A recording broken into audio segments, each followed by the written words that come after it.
सार्थक का नाश्ता खाने की आदत पर सवाल उठाना मानो एक पुराने संघर्ष को फिर से उभारने जैसा था। रतु की आवाज में ठंडापन था, लेकिन उसके शब्दों में छिपी निराशा की गहराई एक जीवंत तस्वीर पेश करती थी, जिसमें जिम्मेदारियों का बोझ और अपेक्षाएं एक दूसरे से टकरा रही थीं। रतु ने सार्थक पर यह आरोप लगाया कि वो सिर्फ अपनी खुशनुमा जीवन शैली में डूबा हुआ है और नाश्ते के लिए कोई प्रयास नहीं करता। उसकी बातें उस पीड़ा को प्रकट करती थीं, जो दिन रात काम करते हुए भी उसके मन में किताबों और कागजों के बीच घुटन बन चुकी थी। वह अपने सपनों की स्वस्थ बीज डालने की कोशिश कर रही थी, लेकिन पति के वेदना भरे आरोपों ने उसे एक संघर्ष में ढकेल दिया। रतु के मन में बसी उसकी बहन श्वेता की यादें उसे उस काल में ले गईं, जहां एक संपूर्ण परिवार और समाज की अपेक्षाएं उसके सिर पर भारी पड़ रही थीं। श्वेता के दुर्घटना के बाद की कहानी ने रतु के जहन में एक गहरा धब्बा छोड़ दिया था। उसे अपने पारिवारिक जीवन का सही मूल्य समझ में आया, जिसमें न केवल प्यार और विश्वास होता है, बल्कि साथ साथ चलने की जिम्मेदारी भी होती है। रतु की यात्रा में व्यक्तिगत संघर्ष और दृढ़ता अपनी जगह बनाती गई, और वह समझ गई कि उसकी खुशियां और स्वतंत्रता सिर्फ यथास्थिति से लड़ने में ही नहीं, बल्कि अपने रिश्ते को समानता और समझ के स्तर पर लाने में निहित है। सार्थक को समझना जरूरी था कि वह भी इस गृहस्थी का एक महत्वपूर्ण हिस्सा है और उसे अपनी पति पत्नी के रिश्ते को संजीवनी देना होगा। सार्थक के बाथरूम में जाते ही रतु ने अपने मन की बातें फिर से एकत्र की। उसे परिवार और व्यक्तिगत स्वतंत्रता के बीच संतुलन साधना था, एक नए रास्ते की ओर बढ़ने की सोचते हुए।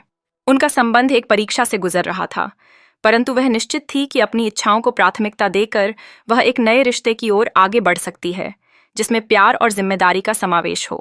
इस कहानी में अंतर्दृष्टियां हैं जो हमें रिश्तों के ताने बाने को समझने में मदद करती हैं। यह हमें सिखाती है कि हम अकेले ही नहीं, बल्कि साझेदारी में भी बढ़ सकते हैं, जब हम एक दूसरे की भावनाओं और जिम्मेदारियों का सम्मान करते हैं। बाहू, आज नाश्ते में क्या बनाया है? सार्थक ने अपनी शेविंग किट बंद करते हुए पूछा। ब्रेड, बटर, जैम तथा उबले अंडे हैं, रतु ने तनिक ठंडे स्वर में कहा। क्या? आज फिर वही नाश्ता? कुछ ताज़ा भी बना लिया करो कभी कभी, सार्थक ने मुंह बनाते हुए कहा। रतु का पारा चढ़ गया। रोब तो जनाब ऐसे मारते हैं मानो मुझे ब्याह कर लाए हों। मैं कोई तुम्हारी ब्याहता तो हूं नहीं कि दिन रात तुम्हारी सेवा में लगी रहूं। तुम तो 8 बजे से पहले उठते नहीं हो और उठते ही चाय की गुहार लगाने लगते हो। बालकनी में बैठकर चाय पीते हुए पेपर पढ़ते हो, जबकि मुझे तो काम करते हुए ही चाय पीनी पड़ती है। थोड़ी मदद कर दिया करो तो तुम्हें रोज ही मनचाहा नाश्ता मिले, रतु ने भी झल्लाते हुए कहा। हाँ, यही तो रह गया है। मैं भी कोई तुम्हारा पति तो हूं नहीं जो जर खरीद गुलाम बन जाऊं और तुम्हारे हुक्म की तामील करूं, सार्थक ने मुंह बनाते हुए कहा और तौलिया उठाकर बाथरूम में नहाने चला गया। रतु ने जल्दी जल्दी कमरे को ठीक किया। अपना बेड वह उठते ही सेट कर लेती थी, लेकिन सार्थक का बेड तो बेतरतीब पड़ा हुआ था। जरा भी काम का ढंग नहीं था। सफाई की तो वह परवाह ही नहीं करता था। अभी तक मेड भी नहीं आई थी। आखिर वह कितना काम करे? शादी न करने का मन बनाकर कहीं उसने गलती तो नहीं की थी। अब बिना शादी किए ही उसे गृहस्थी चलानी पड़ रही है। फिर माता पिता की ही बात मान ली होती, कम से कम अपना घर परिवार तो होता। तब तो आधुनिकता का भूत सवार था, जिम्मेदारियां नहीं उठाना चाहती थीं। परिवार जैसी संस्था से उसका विश्वास ही उठ गया था। MBA करते ही उसे जॉब के ऑफर आने लगे थे। माता पिता उसकी शादी करना चाहते थे। 2-1 जगह से अच्छे रिश्ते आए भी, लेकिन उसने मना कर दिया और दिल्ली में एक मल्टीनेशनल कंपनी ज्वाइन कर ली। विवाह न करने के पूर्वाग्रह का कारण भी था। उसकी बड़ी बहन श्वेता का जो हश्र हुआ था, उसने उसकी अंतरात्मा को हिला दिया था।